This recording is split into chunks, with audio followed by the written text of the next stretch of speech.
Good morning again. It is me here, Random Sports Chatter, talking to you again. Last time I talked to you was quarterfinal Friday on the women's side. Today it's Women's Championship Sunday and the men's Missouri Valley Conference too. A lot of upsets, a lot of topsy-turvy on the women's side, and I want to start this preview today by just saying it's wonderful to see some upsets on the women's side of the bracket. I remember even last year I was on a Discord call with a friend of mine, and I was mentioning that I was watching the Iowa-UConn Sweet 16 game between, Iowa and them, and watching Caitlin Clark and Paige Beckers do battle, which was as fun as advertised, of course. And I remember my friend just said, oh, well, UConn wins. There's no mystery to the women's tournament. And nothing could be further from the truth. I would say 5 or 6 years ago, that was still true. UConn was the big bad on campus, and they're still an elite team. But the way I've compared it is UConn about a decade ago was probably what the UCLA men were when they had Kareem Abdul-Jabbar and they had John Wooden. Okay, because they were just miles ahead of everyone else. Well, teams have caught up to UConn in the intervening time.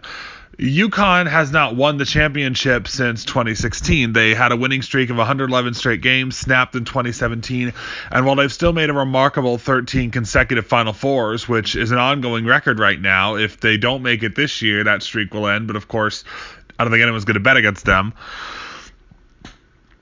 So again, they are still cream of the crop in terms of excellence. I mean, to make 13 straight Final Fours is remarkable. However, they have not won the title since 2016. They lost in the Final Four to Mississippi State. That was a big upset. The next year, they lost to Notre Dame. The year after that, they lost to Baylor, I believe it was. Yeah, it was Baylor. And then on 2020, of course, the tournament was canceled. And then last year, they lost to an Arizona team that was in their first Final Four. So while UConn is still the standard bearer in terms of excellence on the women's side, I think the notion that it's UConn or the field is a dead one. And if it's not, it needs to get there. And that's why one of the reasons why I love doing this and talking to you guys is there's a lot going on the women's side. We're past the days where you could just fill out a bracket, put UConn as a champion, and you'd probably be right. UConn still, again, the top dog, the standard bearer, but the Huskies do have challengers now, and the women's tournaments that have happened this weekend are proof of that. We're not necessarily the Big East tournament. They leveled Georgetown yesterday, but we have in the ACC final today, we have a 7-seed Miami that was firmly on the bubble coming into this tournament. They are no longer on the bubble. We have Kentucky in the SEC, who at one point this year was 9-11 and 2-8 in conference play. They've now won 9 straight games, and they're in the title game. They've rolled off 3 straight wins. They beat a Mississippi State team on the bubble. They beat an LSU team that was contending for a 2 seed, maybe even a 1 seed if things broke right. Then they beat Tennessee, who's contending for a top 4 seed in the tournament, and now they're playing South Carolina, who is the national championship favorite and the presumptive number 1 overall seed in the tournament on Selection Sunday. So we'll see. I'm going to talk about all those games. These are all really great games. And then we had, in even smaller leagues, we had some crazy stuff happen. In the Big South Women's Tournament, while the championship tonight is the 1 seed Longwood and the 2 seed Winthrop, UNC Asheville, who was 8-21 coming into this tournament, won 2 games in the tournament. They made it to the semifinals before losing last night to Longwood 81-56. So even in the smaller leagues, you are seeing things happen. You are seeing upsets. In the Big Ten, you've got Indiana playing Iowa. I think a lot of people thought it would be Maryland and Iowa or Maryland and Michigan. Maryland and Michigan are both gone. They both lost in the quarterfinals. In the Pac-12, while Stanford ran through the conference tournament like we expected them to, we have 6-seed Utah. The Utes have never made the tournament in their time in the Pac-12. Utah last made the NCAA tournament as a 15 seed from the Mountain West Conference in 2011. They rolled through California. They squeaked by California, I should say. They rolled through Washington State 70-59. They beat Oregon 80-73, and now they have their shot at Stanford tonight. Again, this is big-time growth on the women's game. The women's game, while has always been watchable to me, it's definitely lagged behind the men in terms of parity. And one of the reasons for that has been, for crying out loud, we didn't have Title IX until 1972. We didn't really have women's sports before the 70s. So we're starting to see it start to catch up with the men's game in terms of unpredictability, quality of basketball, all of that.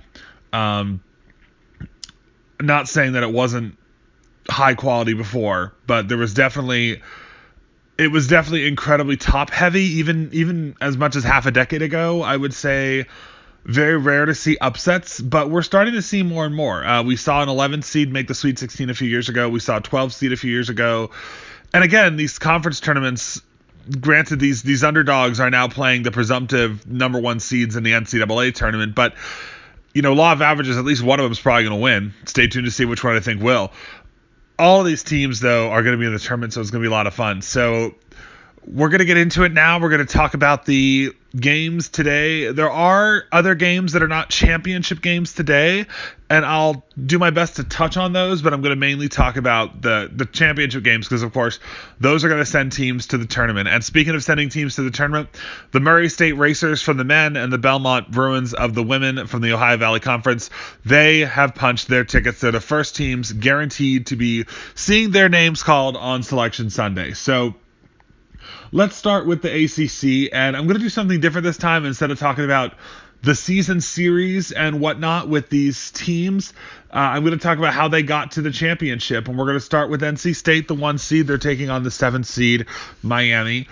NC State, no surprise they're here. They're the number 2 team in the country behind only number 3. They're behind only South Carolina and Stanford. They're 27-3 on the year. They have had very little difficulty. They've had relatively easy path here. They beat 9 seed Florida State in the quarterfinals, 84-54. They beat 5 seed Virginia Tech yesterday, 70-55, to get their ticket here to the title game. They're looking for yet another ACC championship. Miami, on the other hand, they've had a longer road. All the way back in the second round, they were trailing 10 seed Duke. They came back to win it 61-55. But the big one was for quarterfinal Friday. They were playing Louisville, another team that's slated to be a 1 seed in the upcoming NCAA tournament. They were trailing 59-44 with under 5 minutes to go. Went on a 17-0 run to close the game. Won it on a buzzer beater. Completely shocked the country and the world with that. Miami took the win 61-59. They then played Notre Dame. They played a really tough back and forth battle with the Fighting Irish. They beat them 57-54. So here we are. We got Miami and NC State in the championship game. For the NCAA tournament purposes, both these teams are going to be in it, and NC State's going to be a 1 seed, whether they lose today or not. Miami, like I said, they were firmly on the bubble at one point this season. They're now firmly in the tournament, and I'm going to say Miami completes the run. They're going to win their first ACC tournament today. I think Miami they got some good luck on their side. They've got the momentum right now. I'm going to take Miami to get the job done over NC State, but Elisa Canane is going to be a mess for Miami to handle, but I do think they're going to find a way. I'm going to take the Hurricanes in a bit of an upset to get the job done. Going forward, going into the Atlantic 10. This is a 1 versus 3 matchup. Dayton, the 1 seed, has struggled at times in this tournament, but has made it through. It's survived and advanced this time of year, as we all know. UMass, the 3 seed, they had a really tough battle on quarterfinal Friday with Fordham. They won 66-63. Obliterated 7 seed St. Joseph in the semifinal, 76-58, to make it here to the title game. They will take on Dayton, who won 60-55 in overtime on Friday to beat 9 seed Davidson in a really, really sloppy game. Dayton defeated VCU yesterday, 59-48. This championship game, by the way, at 2 p.m. Eastern Time on ESPN2. The ACC is noon Eastern on ESPN. I'm going to go with Dayton here. I just think the Flyers are a cut ahead of the rest in this league at this point, at least of the teams that are here. I thought Rhode Island would give them a run for their money if they got here, but I'm going to take Dayton to win by about 6 or 7. I think Dayton just a little bit better than UMass. So I'm going to take Dayton here in this one. Going on to the Big South men and women, they're both having their championship games today. The men are noon Eastern Time on ESPN2. It's 2 seed Winthrop against 1 seed Longwood. Longwood has barely escaped several times in this tournament. They beat North Carolina A&T 79-65 in overtime, and they rallied to beat USC Upstate yesterday 79-70. Winthrop took care of High Point 68-51 on quarterfinal Friday. They beat Gardner-Webb 76-67 yesterday. Based on how these teams are playing right now, I'm going to take Winthrop to get the mild upset and punch the ticket. They've looked more impressive in this tournament. Longwood has been getting by the skin of their teeth. I'm going to take Winthrop to win the Big South. As for the Big South women, I'm gonna do the same refrain. We got Campbell taking on Longwood. Campbell's made one NCAA tournament. Longwood has never qualified in the women's side. I'm gonna take Longwood here as well. So 2-2/1s today. That game will be 8:30 p.m. Eastern time on ESPNU, and yes, I'll be watching it. Campbell versus Longwood. I'm going to take Longwood. Longwood has looked much more impressive in this tournament. They beat Hampton 70-61. They beat UNC Asheville 81-56. Now you can say that Longwood's had an easier schedule. I mean, they played the 7 and 11 seeds while Campbell played the 8 seed and the 4, and that certainly does have, its merits, but Campbell barely squeaked by Presbyterian 59-56 in overtime, and Campbell beat Gardner-Webb on a controversial ending last night 51-50 to make it to the title game. So Campbell just has been squeaking through, and that's all that matters this time of year, of course. But I'm gonna take Longwood, and again a mild upset here. Going to the Big Ten, we have Indiana, the 5 seed, taking on number 2 seed Iowa. Indiana beat 13 seed Rutgers 66-54 on Thursday. They beat 4 seed Maryland and defending Big Ten champion Maryland 62-51 on Friday, and beat number 1 seed Ohio State 70-62 yesterday. Iowa, on the other hand, they got started on Friday. They beat 7 seed Northwestern 72-59. They beat 6 seed Nebraska 83-66. Both these teams have looked like the best 2 teams in the tournament throughout, and so they're sitting up here now. This is a really tough call for me.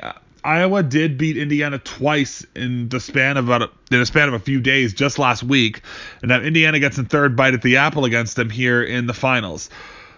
Conventional wisdom says Caitlin Clark and Iowa is going to get it done, but it's really hard to beat a team 3 times in one season, especially 3 times in the span of like 8 days. I mean, they literally just played a week ago, so it's tough, but I'm gonna take Indiana by 3. I think they get the better of them this time. I think Indiana wins their first title since 2002. Iowa looking for their first Big Ten championship since 2019. The Missouri Valley men are also having their championship. We had 2 upsets yesterday. After the quarterfinals went to chalk, we had the top 4 seeds in the semifinals. Number 4 seed Loyola Chicago took care of Northern Iowa 66-43. 3 seed Drake squeaked by Missouri State 79-78 in overtime. Looking at the teams that these 2 teams have played in the tournament, Loyola Chicago has definitely had the easier path, beating Bradley 66-50. Northern Iowa, while they had a higher seeding than Missouri State, they were 18-10. Coming into this tournament, Missouri State was 22-9. So Drake has had a lot harder of a road here. Drake did escape Missouri State in overtime. I think the Bulldogs are going to win and can secure their second straight NCAA tournament berth. I think both these teams have a case for being there, even if Drake wins today. I think right now bracketologists have Loyola Chicago and Missouri State as in. I think Drake also has their body of work impressive enough for the 24-9 record and now 2 wins in the Missouri Valley Conference tournament to warrant inclusion. The Missouri Valley is a really good conference. I mean, it's overlooked a lot in the national landscape, but it's a really, really good conference. I mean, just look at the last decade. Wichita State made the Final Four as a 9 seed out of this conference. Then Wichita State in 2014 had an undefeated season until the tournament. They, of course, were upset by Kentucky in the second round, the third round, then the third round, actually the second round, you know what I mean. They were upset in the round of 32. And then, of course, Loyola Chicago in 2018 made the Final Four as an 11 seed. Last year, both these teams made runs in the tournament. Drake won the first 4 over Wichita State, lost to USC. Loyola Chicago made it to the Sweet 16 as an 8 seed, knocked out Illinois, who a lot of people, myself included, had winning the whole goddamn thing. They lost to 12 seed Oregon State in a really fun Sweet 16 matchup. But still, I mean, these teams, good pedigrees, good conference. I'm going to take Drake by 4, and I think that's going to send 3 teams to the tournament. I think Loyola and Missouri State will have tickets to the dance regardless of the outcome today. I'm going to stick with that.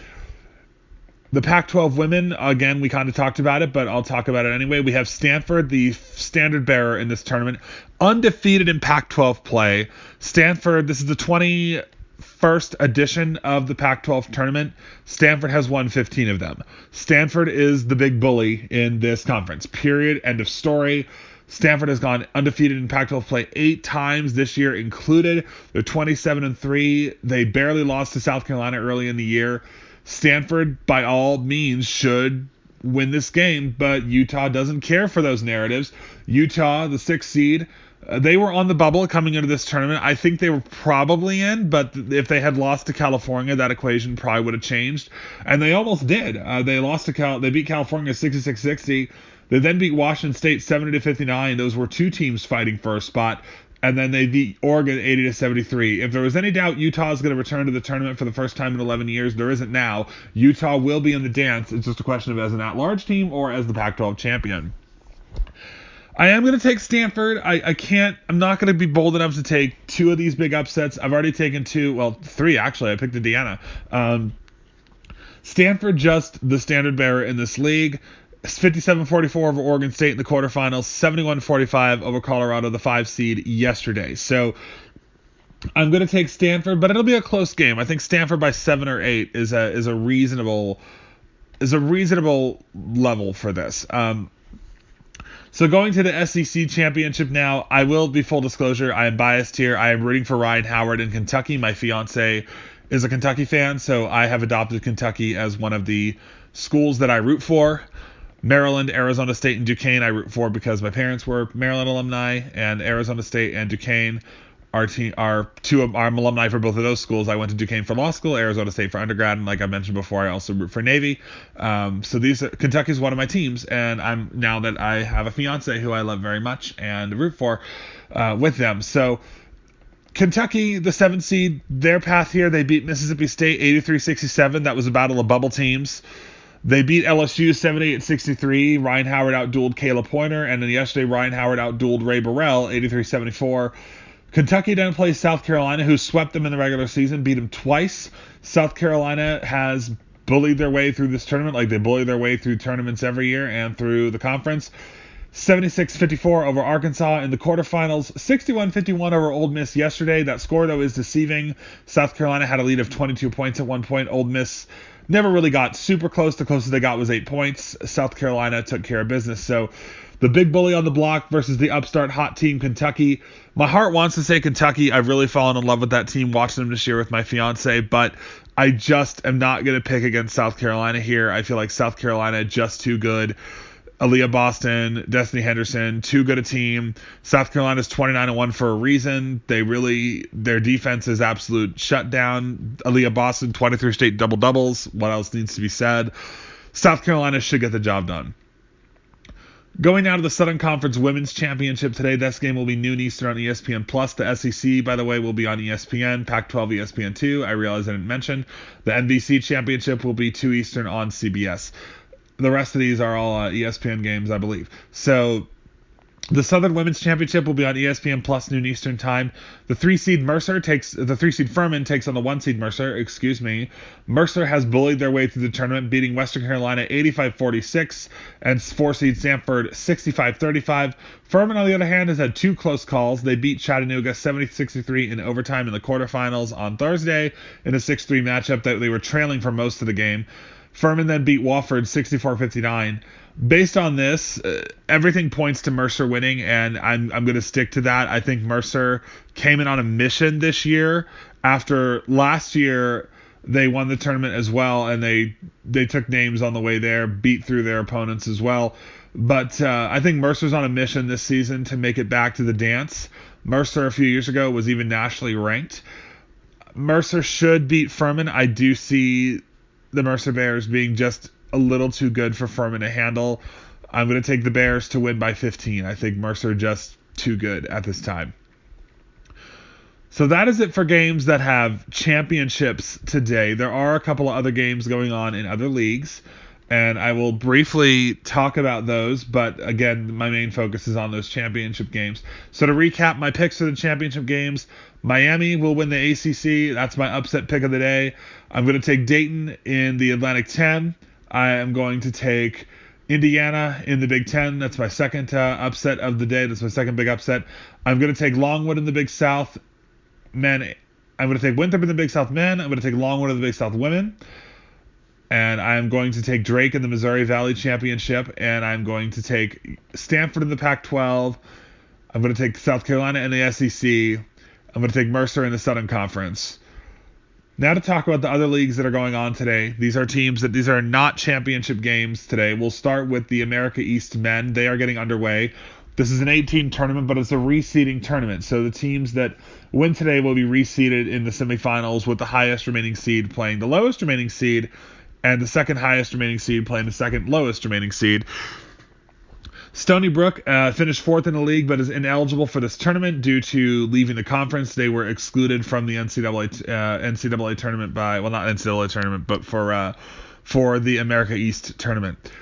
The top seed is Vermont, who went 17-1 in league play, 25-5 overall. They play NGIT, who is 6-12 in conference play, 11-17 overall.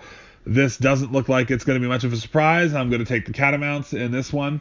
They beat NGIT twice by 20-plus points, 26 points in Newark, 23 points in Burlington, Vermont. So I just don't see this changing. I don't see NGIT suddenly making that adjustment. The 7 versus 2 game, we got UMass Lowell, 15-15 overall, 7-11 in conference play, taking on UMBC, 16-13, 11-7 overall. These two teams did meet twice this year. UMass Lowell swept UMBC. They lost to them 64-66 and then 88-71 in Lowell, Massachusetts. This game, though, being played in UMBC's Catonsville, Maryland. This is tough.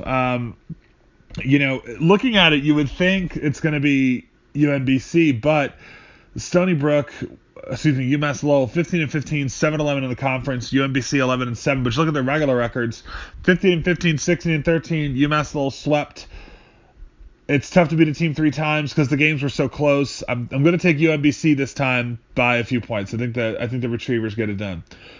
Albany versus Hartford is the 5-4 game. These were actually 5th and 6th place in the conference, but again, Stony Brook ineligible for the tournament, so they moved up a seed.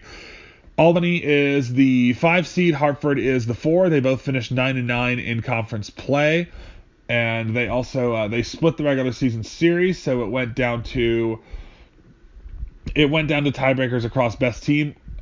Hartford was the one team to beat Vermont. They beat them 75-74 in overtime, so that means that now they get to host this game. They are the 4 seed.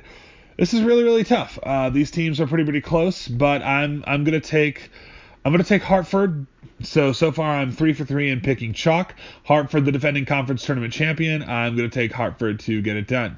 The last one will be Binghamton and New Hampshire, and even though I don't really have a basis for this, I just don't think it's going to be complete chalk, and both games between these two were close. Binghamton was swept by New Hampshire. I'm going to take Binghamton in the mild upset. So my semifinals would be Binghamton versus Vermont and Hartford versus UMBC. The semifinals take place Wednesday on ESPN+. All the games today available on ESPN+. The Atlantic Sun women also play today. They start at 2 p.m. Eastern and 4 p.m. Eastern and 4:30 Eastern. These should be good games. These are all teams that are pretty closely matched to each other. The East, I talked about this in one of my videos, I believe, but the East on the women's side is much stronger than the West. So I'm going to say that the East teams, we're going to have 4 East teams in the Final Four on Wednesday, is my prediction. I'm going to take East Liberty to take out Eastern Kentucky. I'm going to take East Jacksonville, who is 16-12, to upset 1 seed Jacksonville State. I'm going to take Stetson to beat North Alabama, as North Alabama is 13-15. Stetson is 19-11, even though Stetson's technically a lower seed. And I'm going to take Florida Gulf Coast to take care of North Florida in the only East-on-East matchup. I'm going to have 4 East teams in the Final Four, is my prediction today. The Big East women also get underway today. This is going to be, as I said, a lot of people called us the UConn Invitational, which not super fair, but we did have an upset yesterday. Seton Hall beat Creighton 66-65. It is going to make Creighton sweat a little bit on Selection Sunday. Creighton has had a pretty good season. They are currently projected in the field according to Charlie Cream, but a couple more craziness in upsets and tournaments might change that. The semifinals is number 1 seed UConn, number 5 seed Marquette. UConn decimated Georgetown yesterday, 84-38. It was just a systematic destruction Marquette, on the other hand, had an incredibly impressive performance yesterday against DePaul, who is another bubble team in this tournament. Marquette, with that win, now projects to the next 4 out, so they're still a long way away from the tournament, but they're under consideration, though. They beat DePaul 105-85. If Marquette does beat UConn today, that would definitely open the door for Marquette to get into the tournament, especially with teams like Washington State losing and Arkansas losing and Missouri losing early on. I think there's room for Marquette to make a run here if they beat UConn, which is a really, really big if. But Marquette, if they shoot the way they did yesterday, they give themselves a chance. I mean, they just shot the lights out of the building. They got like 40 offensive rebounds, and they shot like 60%. It was insane watching them just run DePaul out of the building in DePaul's style. DePaul is a fast-paced team. They like to run up the score. Marquette did it to them. Marquette beat them 105-85. Villanova knocked off St. John's yesterday, 76-52 in the quarterfinals. They will take on 6th seed Seton Hall, who upset Creighton. This should be a really good game and a really tight game, but I'm going to go with the Wildcats to take care of business. Villanova is in the first 4 out right now, and this win would basically eliminate them from consideration if they lost it. I think Villanova is hoping that they can win and then beat UConn again. I'm surprised that Villanova is not in the field with that win over UConn at a 22-7 record, to be totally honest with you. They beat UConn. That was the first time UConn lost a conference game in 9 years. That's not a misprint either. I'm surprised that Villanova is not already in the field. Personally, I think they should be in the field, so I'm going to take Villanova to beat Seton Hall, get to the championship against UConn, but don't sleep on Marquette. That should be a close game. Excuse me. Going to the CAA men's tournament. This tournament is available on Flow Hoops. The Big East games, by the way, are on FS1 today. These quarterfinal games are on Flow Hoops. We have number 9 seed Northeastern, 2-16 in conference play, 9-21. Beat William and Mary, who was 5-27 in overtime yesterday, 68-63. So not holding my breath for anything crazy to happen here. Towson and Northeastern did play twice this year. And they actually did split their season series, but I think and the games were close, so maybe it'll be closer than we're thinking. But I'm gonna go Towson to take care of business now that the lights are on. It's tournament time. We got 5 seed Delaware, 19-12, taking on 4 seed Drexel, 15-13. They're both 10-8 in conference play. I'm gonna go with the Blue Hens here to get what I guess you can call an upset. Although technically, if you look at record, it's really not. 7 seed Elon, 10-21, takes on 2 seed UMC Wilmington. I'm gonna take UNC Wilmington here. It just doesn't look like Elon has much in the tank. They're 10-21 overall. They did split the season series with UNC Wilmington, so you just never know. But I'm gonna go with UNC Wilmington here on this one. And the 6-3 game, we got College of Charleston 16-14 taking on 3 seed Hofstra. This one a little bit closer than the other ones. They did split the regular season series, I believe. No, they did not. Hofstra swept, but they were both close games. So I'm gonna go with College of Charleston on the third time's the charm kind of deal. 89-84 and 76-73 were the scores. I'm gonna take Charleston this time to advance to the semifinals tomorrow against UNC Wilmington. Northeastern, I wouldn't be surprised if they won if you're looking at those scores, but I'm going to take Towson. I think this time of year, just the better team's going to really put the clamps down in a situation like that. So the Mountain West women we have here, we have Fresno State taking on Utah State in the 8-9 game. These teams just played about a week ago, and Utah State won in overtime. I'm going to go back to that well. I'm going to take Utah State again in this one. And then that game's at 4 p.m. Eastern time on Stadium in the Mountain West Network. Utah State was 10-18, Fresno State 11-17, so pretty even match there. I'm surprised to see 10 seed Boise State so low in the standings. Boise State has been kind of the standard bearer in this conference for the last few years. Boise State made the tournament like 4 straight years, I believe, but they're 8-20 this year, 4-13 in conference play. They take on 14-15 San Diego State, 8-10 in conference play. Based on that, I'm gonna go with San Diego State. Just looks like the better team. They did play, of course, this year, and they did lose to Boise State up in Boise, but they beat them in San Diego 80-63. I think round 3 goes to the Aztecs this time. And the final game of the night would be at 10 p.m. Eastern time. We got 11 seed San Jose State against 6 seed Colorado State. The Utah State is the 11 seed, the only 11 seed to win on the women's side, I believe. These two teams, San Jose State and Colorado State did play this year, of course, and Colorado State took care of business both times by rather convincing margins, 90-64 and 84-70. I don't see that changing tonight. I'm going to take Colorado State to move on to the quarterfinals. They would play 3-seed Wyoming, San Diego State or Boise State will play New Mexico, and UNLV will await the winner of Fresno State, Utah State. Pretty standard there with the tournament. The Patriot League men have their semifinals. These games are 2 p.m. and 4 p.m. Eastern Time. They're available on CBS Sports Network. This tournament went to chalk in the quarterfinals. It will be Colgate versus Lehigh in the 1-4, Boston University versus Navy in the 3-2. Navy swept Boston University in the regular season, but both games were close. Colgate swept Lehigh in the regular season. This is one of the few that I think are kind of a mismatch in this tournament. I think Lehigh will not be close against Colgate. Lehigh is 301st in the net, and Colgate is 137th. That's a pretty wide disparity. I'm going to take Colgate to get the job done and move on to the championship game. And yes, I'm going to be a little bit biased here. I'm going to take the Navy midshipmen. I'm going to take Navy to beat Boston University for a third time. They played 2 pretty close games. But Navy does tend to play close games. I mean, looking at their scores, I've been watching them all year. Their scores are always close. They blew a 17-point lead to Lehigh in the final 5 minutes earlier this year, and they blew a 27-point lead to Army earlier this year. But other than that, I mean, they really have been winning nip-tuck games. You know, they beat Loyola Maryland by 1. They beat Army by 3. American by 9. Loyola Maryland again by 2. They lost to Holy Cross by 5. To Colgate by 5. To Lehigh by 1. To Army by 1.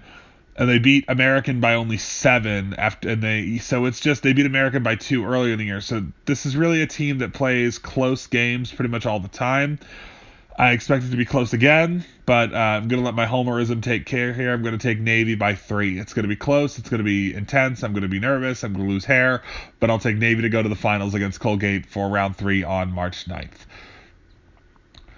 The Southern men, like the Southern women they're taking on today, their games will be 4 and 6:30 p.m. Eastern Time on ESPNU. This is a chalk tournament so far. There's only been one upset in the whole tournament. Number 9 seed, the Citadel, beat East Tennessee State on Friday, but other than that, it's been straight chalk. A lot of really close games, though.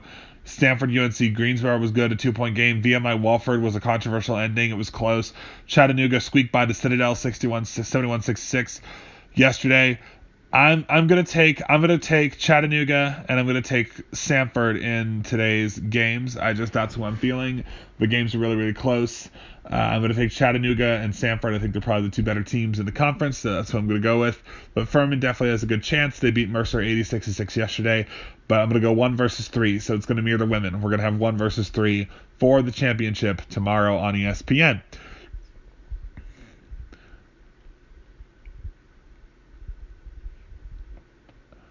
That leaves us with only the Summit League and the Sun Belt to talk about today, and then we'll be calling it for now. The Southern Conference and the women's tournament end. The Summit League women and men's quarterfinals continue today. The 5-seed North Dakota on the women's side takes on 4-seed Oral Roberts. They're 15 and 14 overall. They're both 15 and 14 overall, so this should be a pretty darn close game. North Dakota and Oral Roberts played. They split their season series. They both won at home. This one's really, really close. The winner will take on South Dakota State, who beat both these teams pretty badly at times this year. I'm gonna take Oral. Excuse me. I am gonna take Oral Roberts in a really, really close game. These 2 teams are very, very evenly matched. And then we have 6-seed North Dakota State against 3-seed Kansas City. This one a little bit more of a mismatch. North Dakota State 11 and 17, Kansas City 22 and 7. They did of course meet twice during the season, and Kansas City beat North Dakota State both times. So I'm going to take Kansas City again. One of the games was close, one of them wasn't. I'm going to have this be a chalk upsets.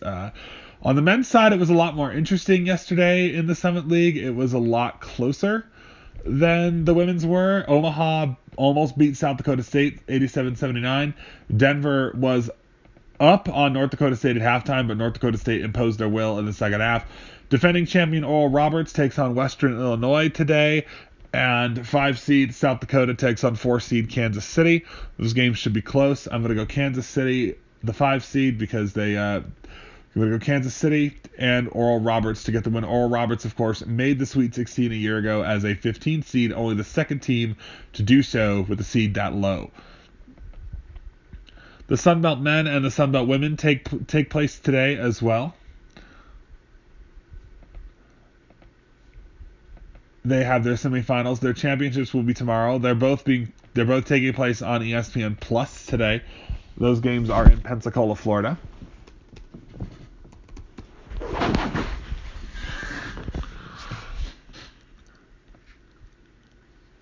These ones are 5 seed Little Rock takes on 1 seed Troy, 3 seed Louisiana takes on 2 seed UT Arlington. I am going to go with Louisiana and Little Rock. Pair of upsets. They've looked impressive in their games, whereas Troy and UT Arlington have looked not quite as impressive. So I'm going to go Little Rock, and I'm going to go with Little Rock and Louisiana. On the men's side, Louisiana as well is there as an 8 seed, though. They upset Texas State. I'm going to say they carry that momentum forward. I'm going to take Louisiana to upset Troy to get to the championship game. And I'm going to take Appalachian State over Georgia State in the semifinals. Georgia State has been nip and tuck with their games. Appalachian State beat Georgia Southern pretty handily, 73-60. So I'll have Louisiana taking on Appalachian State in that one. And that is our Championship Sunday preview. So enjoy the games today, especially the women's championship games. They're huge. They're going to be exciting. Good basketball today. Make sure you watch, and we'll talk about it tomorrow. Bye now.